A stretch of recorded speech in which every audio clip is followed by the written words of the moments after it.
lang ba? Or parang ang gandang gumawa ng horror movie dito sa Sagada? Look at this place. O diba? Perfect for horror movie eh. Alam mo yung mga movies like Halloween, Friday the 13th, ano pa ba? Cabin in the Woods, alam mo yung mga ganun? Yung tipong may bahay sa gitna ng gubat, tapos may mga kalaban, lululusob sa kanila. Tapos yung mga bida, kailangan nga nila makasurvive, kailangan nilang magtago. Yung mga ganong klaseng movie. For example, nandito ako ngayon sa bintana, di ba? Tapos sa may baba dyan, andyan yung kalaban. andyan siya nakatayo. Oh. Alam ko marami ng ganyang klase ng movies na medyo paulit-ulit na, pero sa Pilipinas kasi, walang masyadong gumagawa ng ganyan eh. Nakakapagtaka kasi alam mo yun, mataas naman yung crime rate natin eh. Pero sa bagay, sa Maynila, walang mga ganitong lugar, wala yung mga ganitong karaming puno, wala yung ganitong perfect for slasher movies, alam mo yun. Pero wala lang ang ganda isipin mo, di ba? Ayan. Kunwari, di ba sa mga movies dito yung may mga nauhulog-hulog pa sa mga bangin, tapos andun yung kalaban, tapos tumatakbo nga yung bida sa mga puno, ganun. Alam mo yung tipo ng mga bida na nagtatago nga sila doon sa likod ng puno, tapos tinitignan nila kung nandyan na ba yung kalaban. Wala lang, alam mo yun, kung ako lang siguro may budget, kung gagawa ako ng horror slasher movies, siguro dito ko talaga gagawin. Magastos lang kasi malayo eh. Kumbaga, hirap maglagay ng set dyan.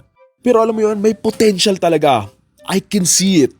Tsaka perfect pa for horror tong lugar na to kasi nga tahimik, tapos maraming panganggubat, tapos kokonti lang din naman din yung mga tao. So alam mo yun, di ba? Hindi nyo ba may-imagine? Dito tayo sa kabilang bintana, ako meron din tayo may imagine dito. Di ba? Look at that!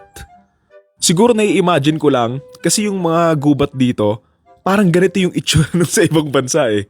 Alam mo talaga yun yung mga scene na yung mga bida tumatakbo tapos palipat-lipat nga siya sa mga puno tapos habang nagtatago siya biglang lilitaw nga yung kalaban. So yun, I know cliche siya and madaming beses na nga siyang nagawa pero sana may mag-try para sa Pilipinas meron naman tayong ganun. Puro kasi tayo aswang, sape, ano pa ba, tikbalang, ganun. Mag-try naman tayo ng malapit sa katotohanan. Marami naman tayong ganyang klaseng mga pwedeng maisip na storya kasi marami naman may masasama ugali dito eh. Pero seryoso, ang ganda dito. Kung gusto nyo magbakasyon, dito kayo magbakasyon. Hindi ito yung bakasyon na parang ang dami nyong gagawin, pupuntahan. Ayun, mga pwede kayong gawin dito. Pero more on, parang pahinga lang ba ganon. Kumbaga malayo ka lang sa ingay ng Maynila, sa usok ganon. Yun lang. Tsaka malamig. Yun yung pinaka big plus dito. Tsaka ang maganda dito, bawal mag-ingay after 10.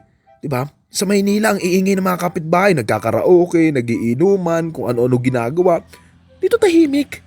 Dapat ganito rin gawin sa, sa Maynila eh. Tsaka alam mo pa iniisip ko, kakatingin ko dito sa may bintana, iniisip ko, kung kaya ko bang akyatin yung puno na yan. So ayan, pakita ko ulit sa inyo yung lugar. Diba, ang ganda? Pwede mong titigan lang talaga eh.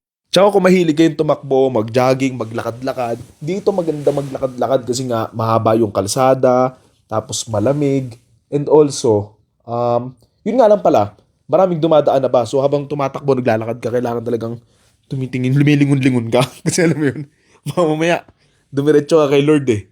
So yun lang, random ko lang talagang naisip habang nandito ako, siguro kung magkaka-budget ako and magkaka-time ako, nako, kung magkakapera lang talaga ako ng marami, gagawa ako ng movie dito.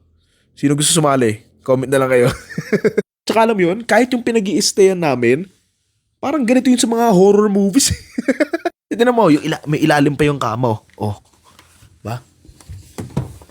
Pwede ka magtago dito kapag nandito na yung kalaban. Oh, kasya ba ako? Oh, pwede. Diba?